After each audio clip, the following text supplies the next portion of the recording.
Hey there, and welcome to the Spirituality Podcast, where we explore spirituality and self-development with high-achieving entrepreneurs. My name is James M. Powell, and today I'm joined by Dr. John Demartini.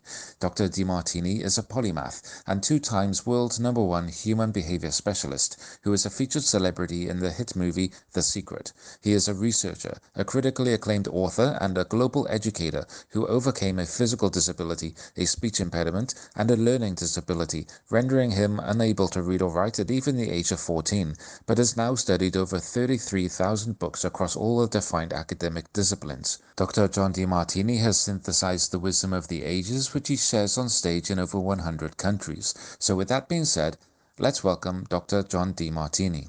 So thank you, John, for prioritizing your time to be with me today, and welcome to the Spirituality Podcast. Thank you. Thank you for having me. So I'm very grateful to be able to share your story. It's very inspirational, very informative. I know it's going to help a lot of people, so thanks for being here. On our previous call, you spoke about leaving home at age 13. So now I left home at age 14, and I had explicit clarity of vision and a complete focus on accomplishing an objective related to exploring and discovering my unique human potential and limitations. So there was a deep reason for me taking that action at that age. And what I'd love to do now is learn more about why you left home at such a formative age and what was going on behind or inside the scenes for you.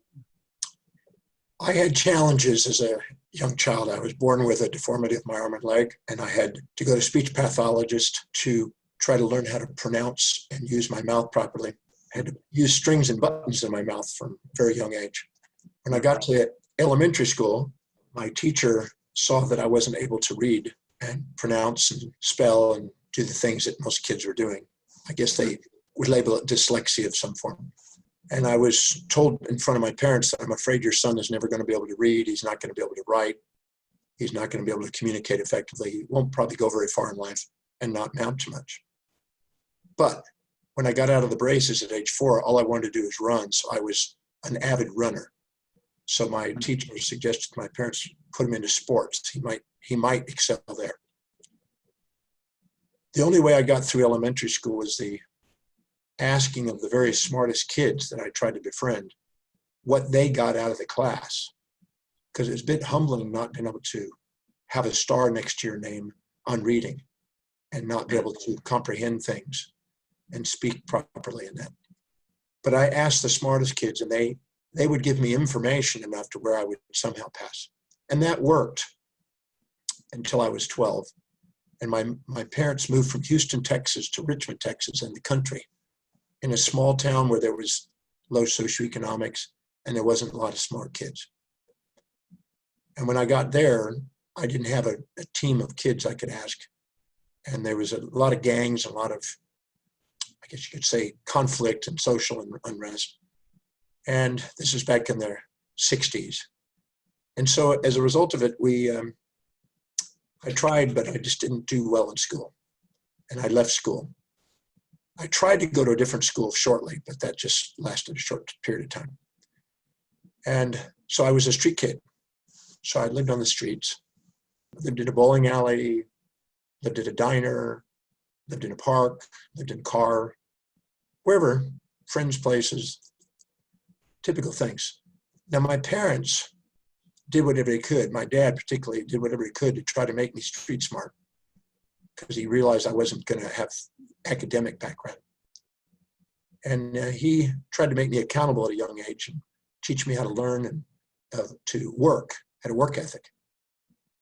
And he made me actually pay for living at the house by working in the neighborhood and around the house and things, which I'm very grateful for. Sort of a little entrepreneurial training because he thought that would give me some job. He taught me how to do lawn mowing and raking and edging. So he thought maybe I could be a person that would mow lawns because I could do that. But then when I didn't do well in school and dropped out of school, I tried baseball, but baseball wasn't functioning there in that small town.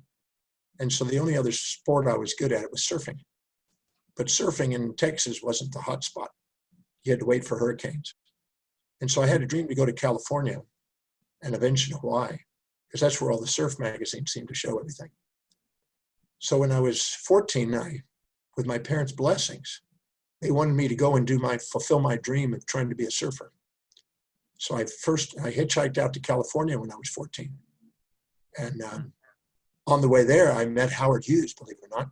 He was in El Paso doing an El Paso natural gas deal, and he saw me in the streets.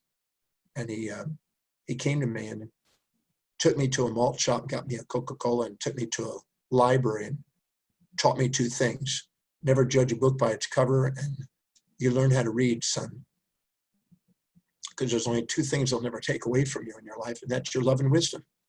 That was influential because my cufflinks today say love and wisdom. And then I hitchhiked out to California. I lived in Huntington Beach, California, predominantly. I hung out at all the surf spots there. I got a job at Jack's Surf Shop. I surfed the pier. I slept behind the Golden Bear, which was the club there across from the pier. Met all kind of interesting band leaders like Buddy Miles and B.B. King and Ted Nugent and all these characters that were there performing. And I slept out on the back on a pallet and met these guys who'd come out there during breaks. They were like parents. I had these surrogate parents manifesting all along my journey. I lived with a 27-year-old girl who was interesting, and I lived in a commune for a while, but mainly on the streets. I panhandled enough money to fly to Hawaii, and I landed in Honolulu and hitchhiked out to the North Shore. And the first night I slept for a while, I slept underneath the Sunset Kamehameha Highway Bridge at Sunset Beach. But it's too loud and noisy there. I went to Iikai Beach Park, which is about 400 yards. Slept there and lived underneath a park bench, which is still there today, because I went there in November and surfed on the North Shore. Did you sign it? And yes, I did. And the bathrooms there had my little etch on it. Then I lived in a car and eventually a tent and a grass house tent combination. And I kind of socially climbed there and surfed big waves. I really got to be in some surf movies, surf magazines, things of that nature. For surf book, wrote big waves. And then I nearly died at 17. And that was a close call. I was unconscious for 3.5 days. And luckily, if a lady found me in my tent, or I probably wouldn't be here, and helped me recover a bit and took me to a health food store. And leaving that health food store, I saw a flyer one day and it said special guest speaker Paul C. Bragg at the Sunset Recreation Hall at 3 tables, Waimea Bay Area. I never went to classes. I didn't think about learning. I was learning to tutor under Dick Brewer to make surfboards at the time. I thought I was going to be a surfer, make surfboards, live in the North Shore, ride big waves. That was my ambition at the time. But the night I met Paul Bragg, he said things that nobody ever said to me. He said that we have a body, we have a mind, and we have a soul. And the body must be guided by the mind, and the mind must be directed by the soul in order to maximize who we are as a human being. And that we need to set goals for ourselves, our family, our community, our city, our state, our nation, our world, and beyond for 100 to 120 years. And then we need to take command of our thoughts, our visions, our internal dialogues, our actions, and start prioritizing them on the things that we want to create. Because if we focus on what we want to create, we create them. And nobody ever talked to me like this. And after hearing him speak that night and taking us through a guided imagery meditation that he guided us through, I wasn't expecting it, but I saw the possibility that maybe I could overcome my learning problems and someday learn how to read. I really wanted to be intelligent. I just never thought I could be. So that night, I saw a dream, I saw a vision, which I have painted in my office today. Beautiful painting by Andrew Tischler from Melbourne, Australia. And it's a vision of me standing in front of 1 million people. And there's an iconic building from every major city around the world in the background. And 1 million people. And it's me speaking and articulating and sharing an inspiring message that could help people. And it was a real vision that I saw that night. Paul Bragg then, at the end of his speech, invited me to come, and all of the kids there, to come and join him in the mornings. So for the next 3 weeks, I studied with this man. I learned a great deal. I then went on to fly back from Honolulu to Los Angeles and hitchhike back to Texas and go back to see my parents And eventually they encouraged me to take a GED, which is high school equivalency. And miraculously, I passed that booger. I passed that test by guessing. And then I took a college entrance exam and I guessed and I passed. I still couldn't read very well, a few words, but not a lot. And somehow, miraculously, I passed these tests and I got into college. When I got into college, I thought that same thing was going to happen. I was going to miraculously pass test, but I failed. I got a 27. I couldn't get over 27. So I literally just about gave up on my idea about being a teacher and learning.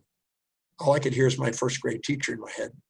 He'll never read, write, communicate, and that thing, never go very far in life. So I remember driving home that day after I failed that last test, and I really had a low moment. And my mother had been shopping, and she found me living in the living room, curled up on this fetal position underneath this Bible stand she had there. And I was really having a low moment. I couldn't see my vision, and I just assumed, I guess I must go back and surf.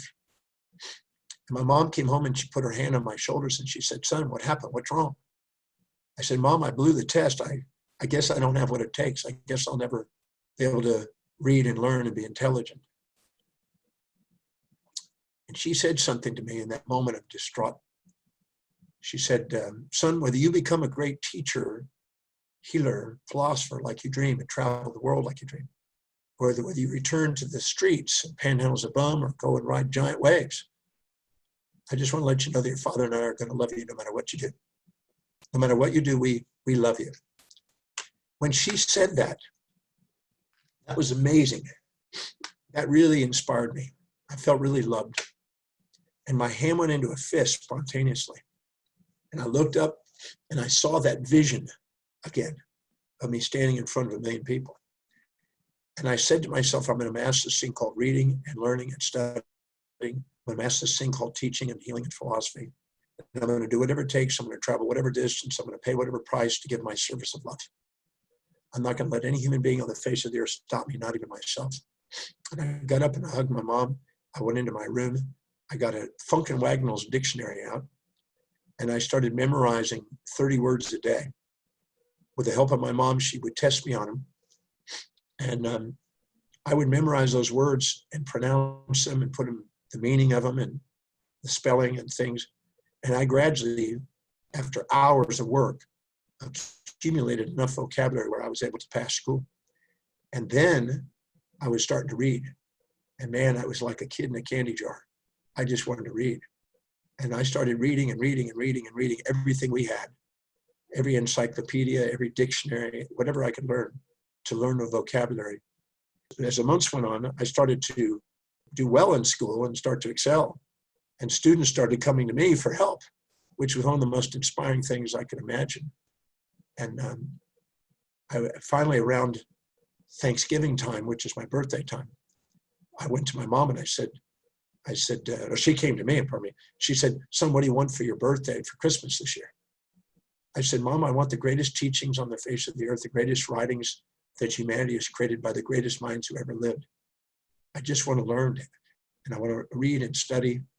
So whatever you can get me on the greatest work that's ever been lived on the planet, I would appreciate in any field." So she called her brother, which is my Uncle Ralph, who was a professor at MIT, who was a physicist and chemist.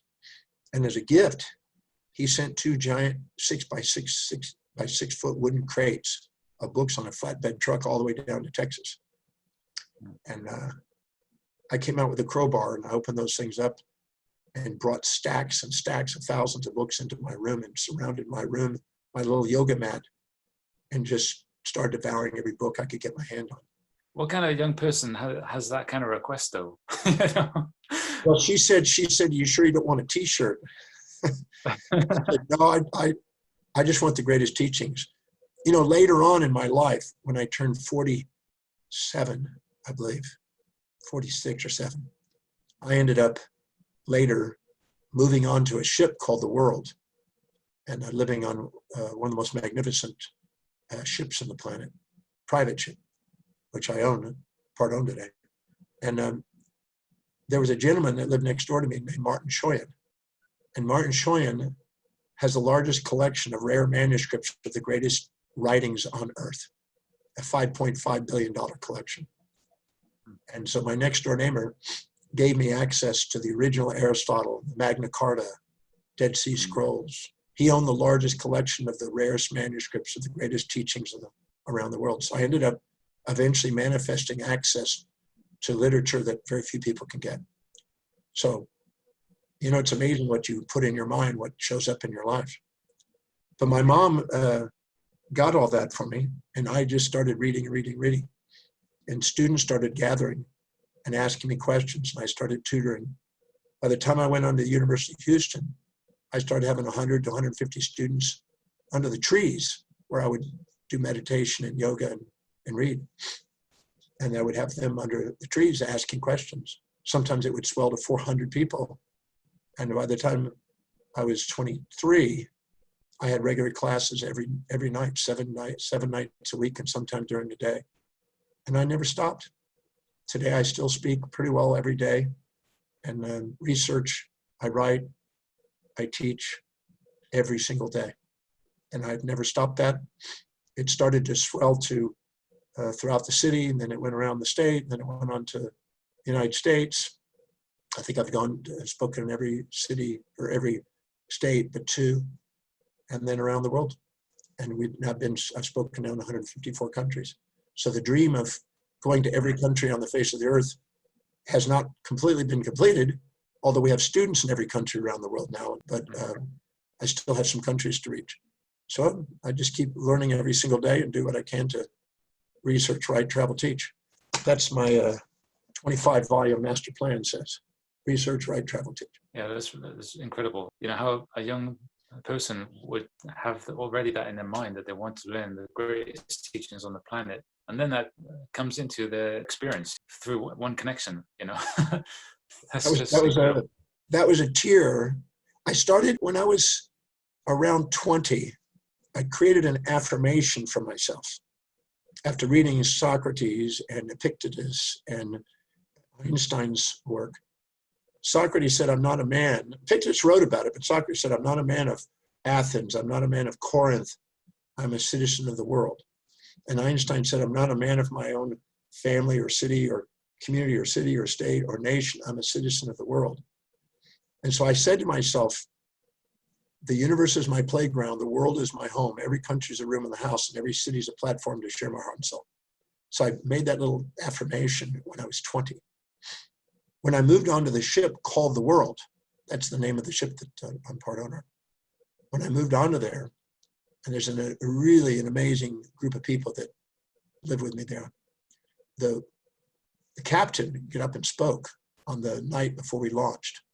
We had the Queen of Norway there, and we had it was an amazing gala event on the opening because it was the maiden launch of the most amazing ship on the planet.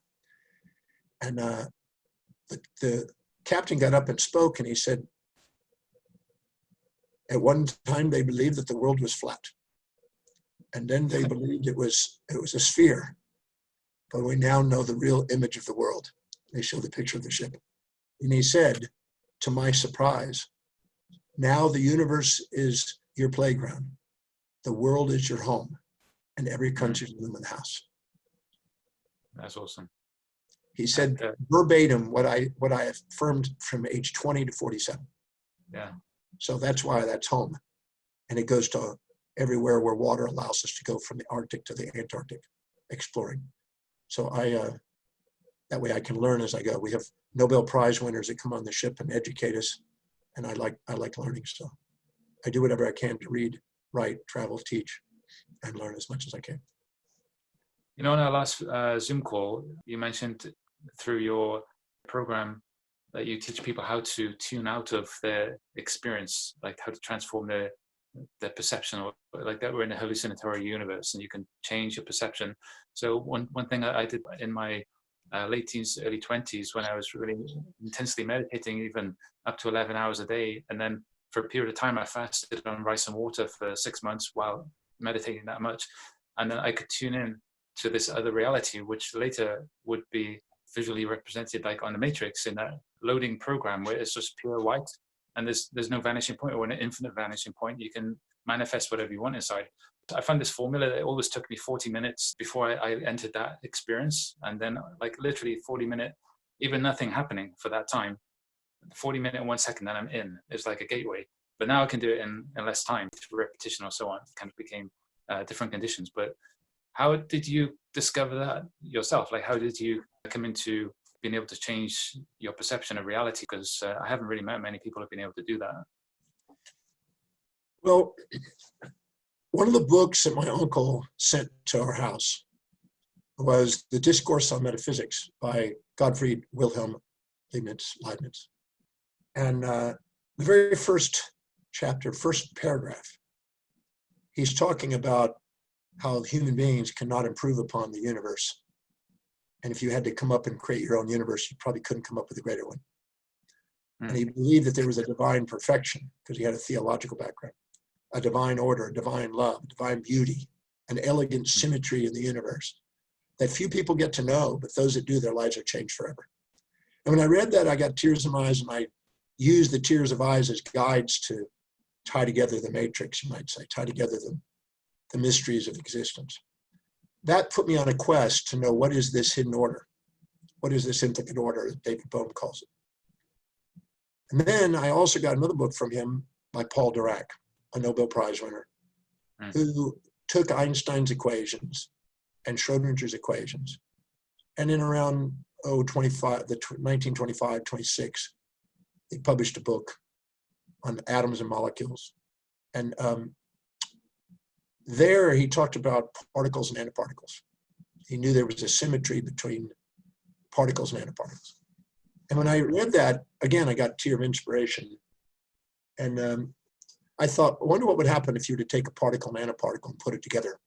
In his work, it turns to gamma photons light. I wonder what would happen if you took a positive negative experience and slam them together like a particle, et cetera. Could you make enlightenment? It's just a metaphor. Out of my naivety, I thought, what a simple metaphor. But I didn't give up on that. I started pursuing it. I started studying neurology, which I taught for many years, brain research, psychology, philosophy, particle physics, quantum theory, everything in any discipline I could get my hands that might give me, cosmology, nuclear physics. I'm just finishing a new 800-page text on nuclear physics right now that I'm writing. And anything I could get my hands on to try to sort through and find the hidden order in the chaos. Now, Einstein influenced me in a little book, a simple little book called Brownian motion. So I was reading this book on Brownian motion, and also something that Leibniz had said. Leibniz did an experiment that shocked me. He got his students, imagine 20 students in front of him. And he said, I want you to take a pen or pencil on a piece of paper and randomly put 20 dots on it. Just as randomly as you can, but remember the sequence in which they're put. And then put a Cartesian grid on it of an X and Y axis. He then had him turn it in, and then he wrote a formula for the sequencing of all the dots for each of them. And he said, what you think is random has a hidden order. And that just really messed up my mind. I just like, whoa.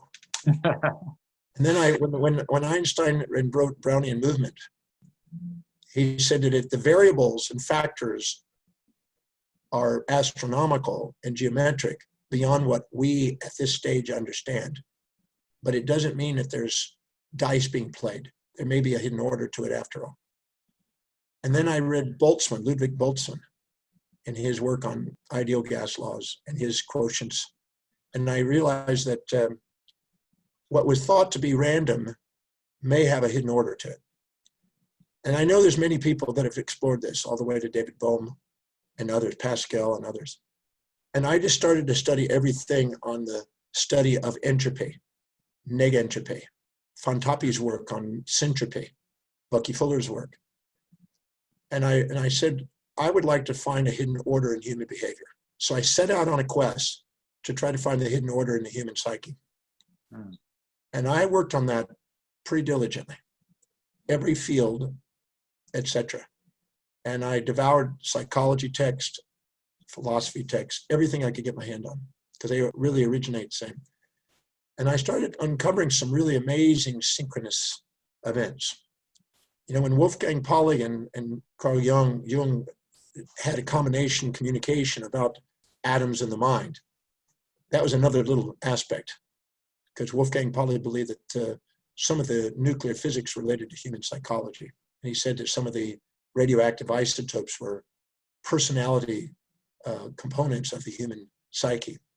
And so I started just putting together a lot of work on a lot of different fields relating to this to try to find the hidden order in human behavior, and studying social dynamics and social structures and self-organizing systems and critical chaos theories and everything I could get my hands on. And I'm now certain that there is an order. And I found a way of asking people questions to make them conscious of what was been unconscious, to become aware of it. And it's awe-inspiring. And the things we think are random events are not as random as people want to think. And so I found a way of asking questions. The quality of our life is based on the quality of the questions we ask. And if we ask the right questions, we can uncover this hidden order. And it reveals to us something of awe, and what I'll call the matrix. Now, the matrix comes from Paul Dirac, because he had what is called matrices, spin matrices.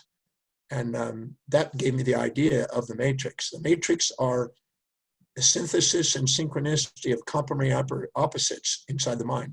William Wundt, the psychologist, said that there's both simultaneous and sequential symmetries and contrast with every perception.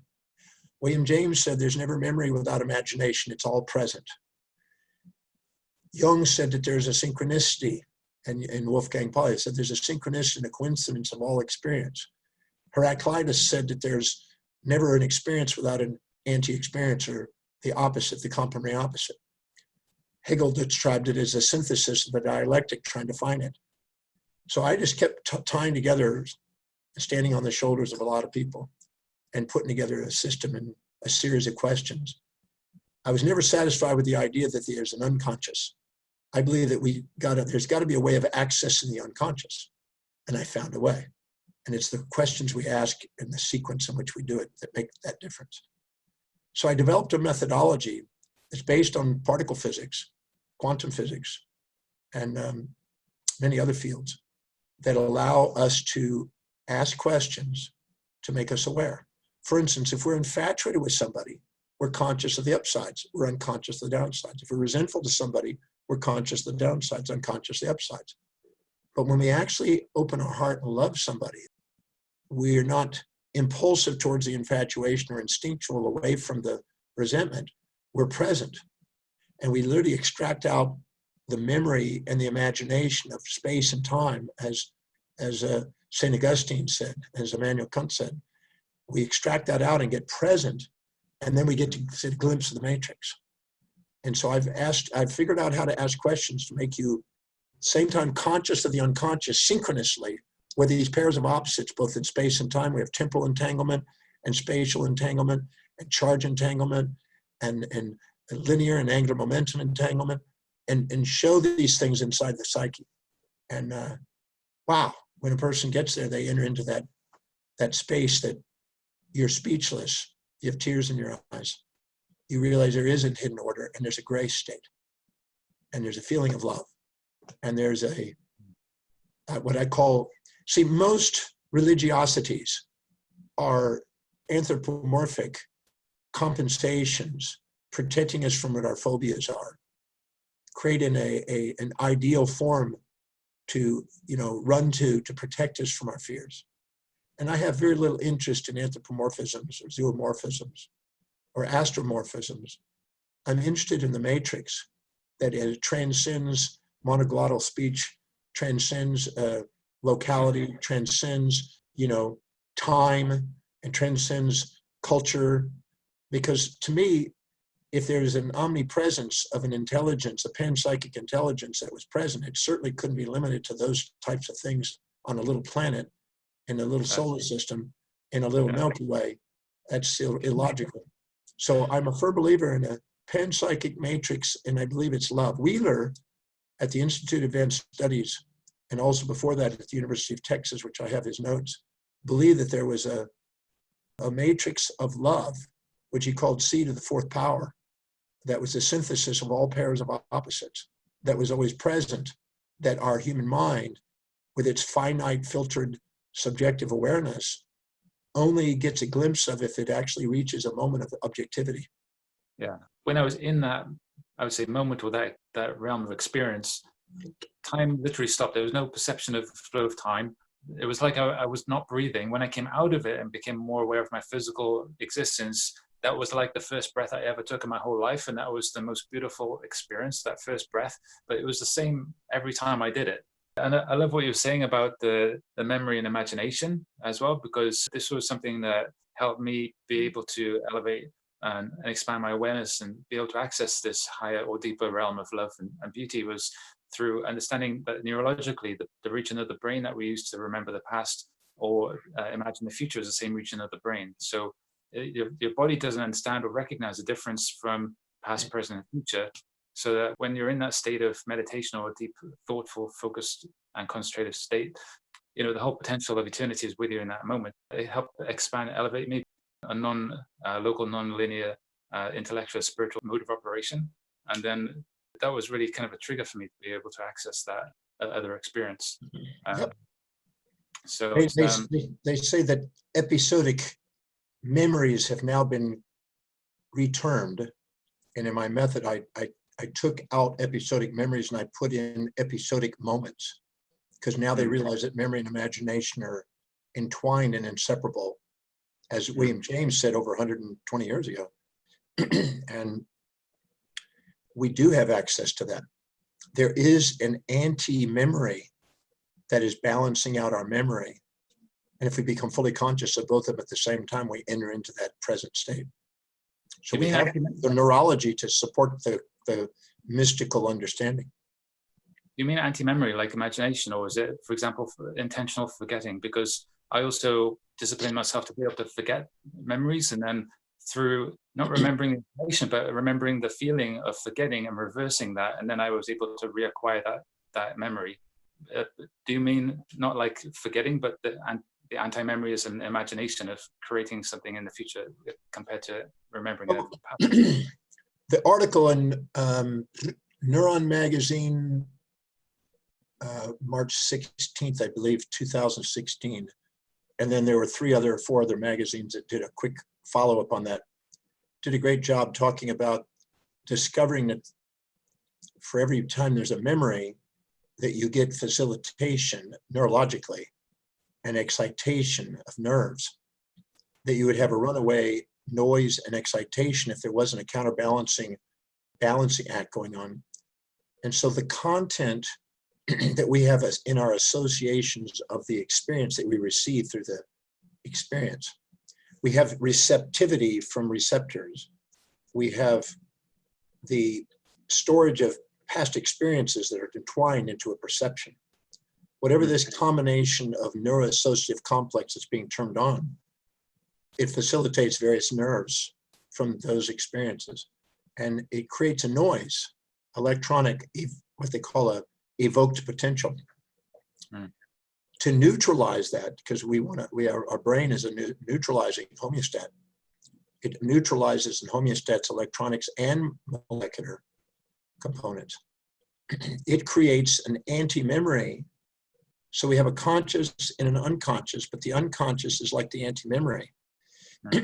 That implicit, but not explicit, but at the same time, it's there to neutralize the chemistry and to counterbalance that, to bring homeostasis to the mind. Now, let's say somebody comes up to you and they criticize you about something.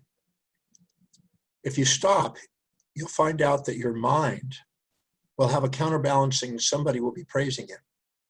And if you are puffed up and inflated because of the praise, there'll be a magnetic attraction of somebody criticizing you to get you back into authenticity.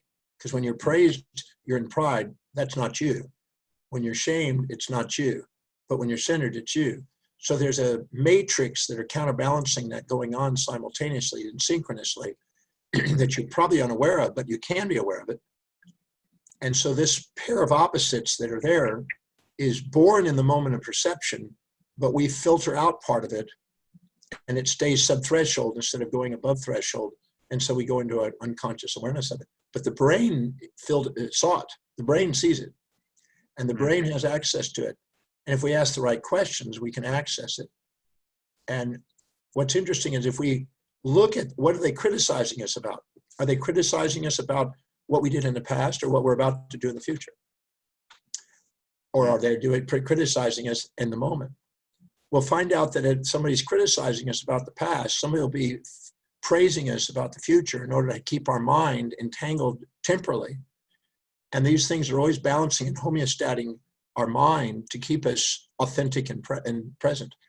I think that physiology, psychology, sociology, and theology are autotelic and heterotelic feedback loops trying to get us to live the most authentic and inspired present life. And the universe is working on our behalf that way. And I know that sounds almost esoteric until you actually methodically go through and do the exercise and ask the questions and become aware of it. And it's profound to give people a reproducible, duplicatable way of accessing full consciousness. True science and true religion don't fight. Yeah, that goes back to what you're saying as well about facts versus opinion. You know, I really want to get to the core of the issue, and like what I'm experiencing or what I want to understand is really what's true versus not true, not just my opinion. Well, you know, there's been subjective bias and objective truth. And there's been what you could call the immanent and the transcendent. And it's been discussed for centuries. It's nothing new. And the question is there a way of getting from the subjective into the objective? Some believe it's not possible. Some believe that you can only logarithmically approximate objectivity and grace. I was taught that, but Jung believed that there was Jung wanted to find a way of synchronous awareness.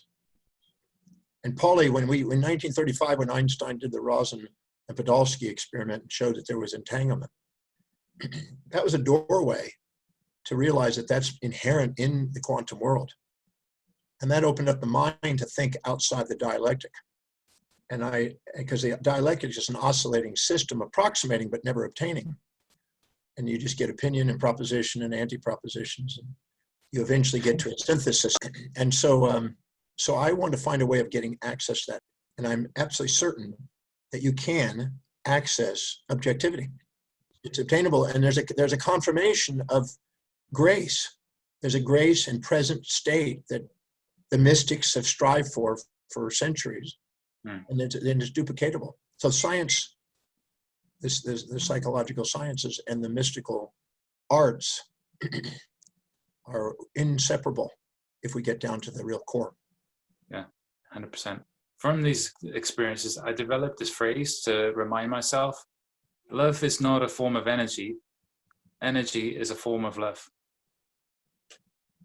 Well, panpsychist views, going from pre-Aristotelian all the way back to Thales, all the way to Chalmers and all the rest of them, believe that at a fundamental level, beneath space and time, energy and matter is consciousness. And the consciousness in an unconditional, symmetrical, synchronous state is pure energy, light, which is spaceless and timeless, massless and chargeless. It's unconditional. But once you go from photons through virtual photons into positrons and electrons and particle antiparticles, or quarks and antiquarks and mesons, once you go into the manifested world and use the strong nuclear force in order to create nucleons and the weak nuclear force in order to create leptons, once you do, you're literally manifesting conscious and unconscious divisions into manifestation in space and time, spinning vortices of space and time, distorting the fabric of space-time, creating gravitational masses that are now manifested through the Higgs boson. So these could be potentially panpsychic expressions. And love in its unconditional state is energy, and love in its conditional state is matter. Matter is nothing more than entropic gravity, as scientists describe today. And that love is transforming entropic gravity into radiation. and inverting the gravitational waves and putting them into electromagnetic waves. Yeah, it's beautiful. I love this. I love that you've gone this deep into it, and it's so extremely beautiful. You know, my emotionally and artistically stimulated by such level of truth. You know, that's really what stimulates me, and I really appreciate being able to experience this conversation with you. So reluctantly, you know, we have to end the call. Where would people be able to connect with you to learn more or engage in your programs? The simpler way to get a hold of me is through drdemartini.com. DRDEMARTINI.com, drdemartini.com. That's my website. It's an educational website. You could spend your whole life on there because there's so much information. Awesome. Well, again, thank you so much. I'm very grateful for you personally, and also for you taking time to do this today. No, thank you. Awesome. Okay, Awesome. Thank you so much for the interview. You too. Take care. Okay, enjoy. Thank you for listening to the Spirituality Podcast. My name is James M. Powell, the Spirituality Coach. And if you want to win an appearance on the Spirituality Podcast alongside some of the world's highest achieving entrepreneurs as either a featured guest or special guest host, then simply subscribe via thespiritualitypodcast.com and follow the instructions in the first email. You'll also see how you can get unlimited lifetime access to live monthly training, where I'll personally teach you how you can make higher quality informed decisions successfully so you can experience higher quality outcomes using the #1 strategy of the world's highest achieving entrepreneurs. Subscribe now via thespiritualitypodcast.com and follow the instructions in the first email.